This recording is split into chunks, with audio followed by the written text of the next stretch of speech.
Well, this is the place. We're here to find Greater Lord Rukkhadevata, right? But the one standing over there is... Is that... me? She looks exactly like me. Are you Greater Lord Rukkhadevata? Yes, that's me. Are you surprised by my appearance? Irminsul and the surrounding lands have been reproduced here as they were years ago. But this is just a realm of consciousness. We are manifestations of the same nature. Hence why we would appear exactly the same. We're of the same nature. Why? Because you are me, and I am you. You are me in the new samsara.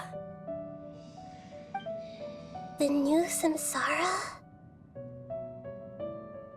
As Greater Lord Rukkhadevata, I'm the avatar of Irminsul, and you are the purest branch snapped from Irminsul. Imagine it this way. Even if a tree dies, its branches will eventually take root and grow, continuing the tree's life in another form. I'm merely the remaining consciousness of Greater Lord Rukkhadevata. The real me has presumably died a long time ago.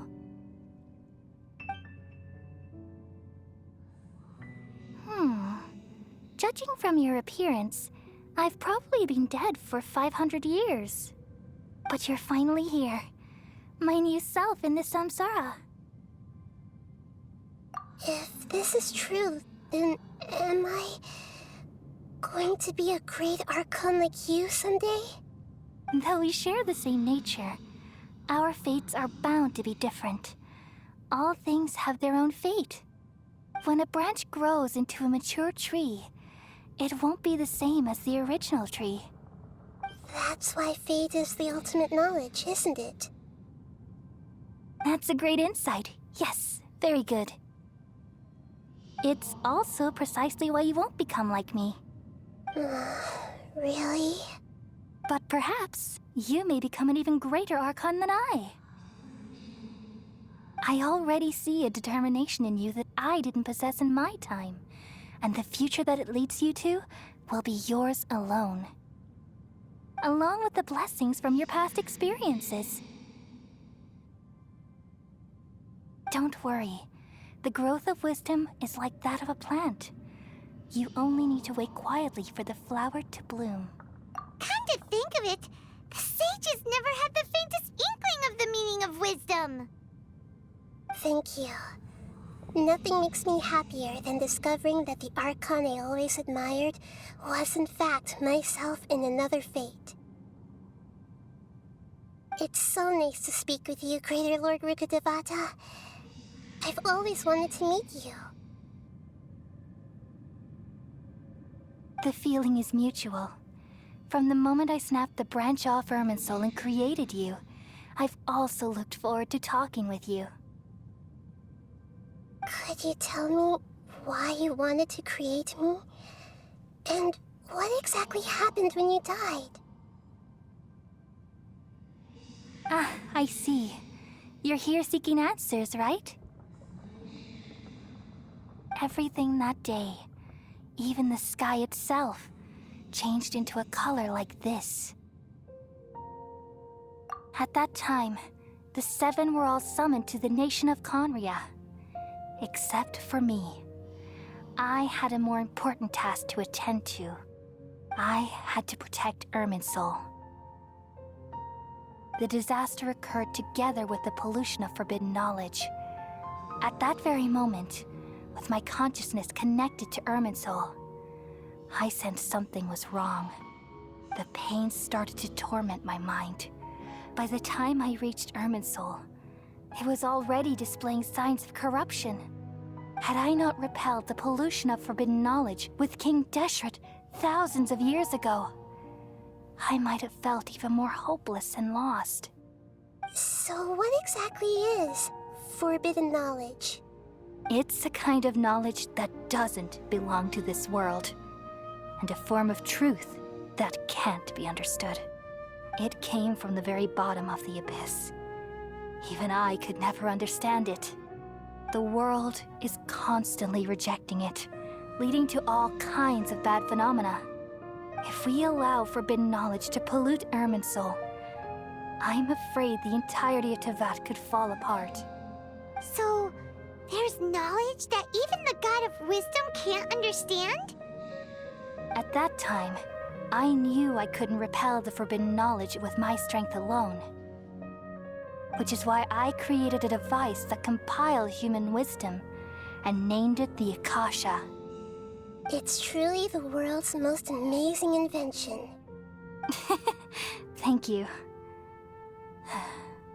For a long time, I thought dreams were the fruit of human wisdom. Though it was selfish to do so, I borrowed people's dreams using the Akasha. Then I compiled their wisdom and all of my own power. Well, did it work? Thanks to the wisdom of the people of Sumeru, almost all the forbidden knowledge was cleared from Irminsul. But things didn't go as smoothly as I thought. I had a terrible headache, which gave me an uneasy feeling. And then I remembered that my consciousness was also connected with Irminsul. It brought me knowledge and wisdom, but vile corruption as well. From the very beginning, my existence had been polluted by the forbidden knowledge. Oh no. How could that happen? I've experienced that pain in your consciousness. It must have been a horrible experience. Yes, but my feelings weren't important. The important thing was that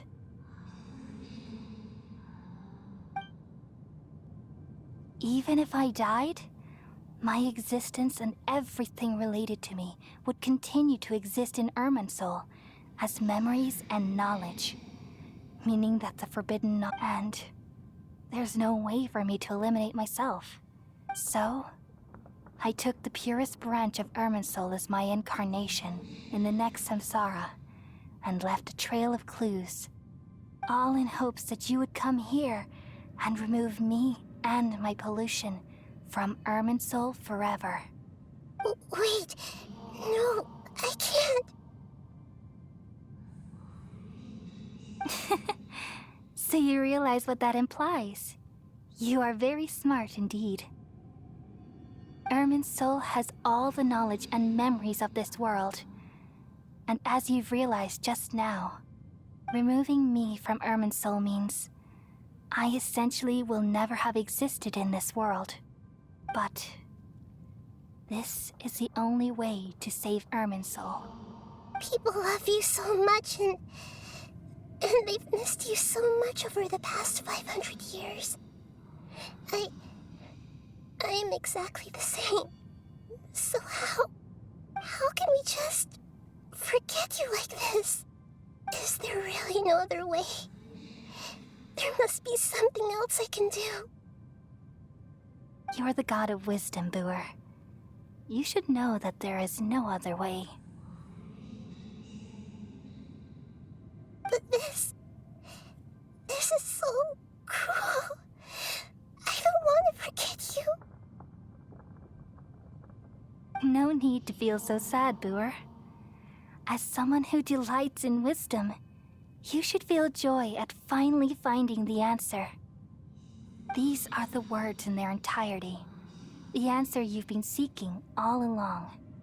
Let the world completely forget me. We all nestle under the great tree of wisdom, peering out to perceive the world. From the earth and from the rain, we perceive its wonders, until we become a white bird to perch atop a branch, and finally snap off the most important leaf. Once upon a time, I alone dreamed in this world. In my dreams, everybody would also dream after they fell asleep. Wild and wonderful thoughts would emerge from their minds. Some tumbled to the ground, and others floated to the sky, connecting all things in the world into one dazzling net.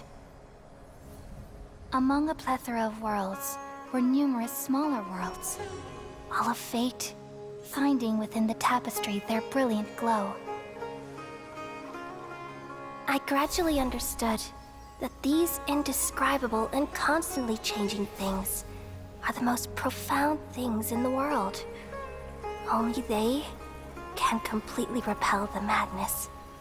Only dreams can awaken consciousness from the deepest darkness.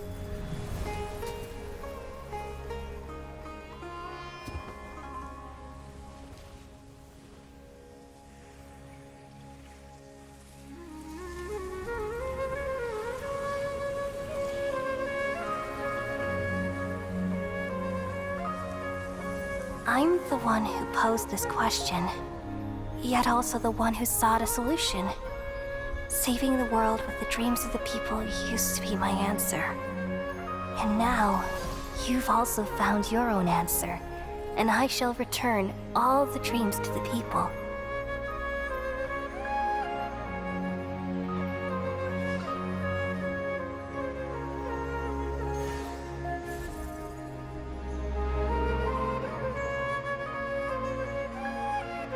Goodbye, people of Sumeru. May you be blessed tonight with the sweetest of dreams.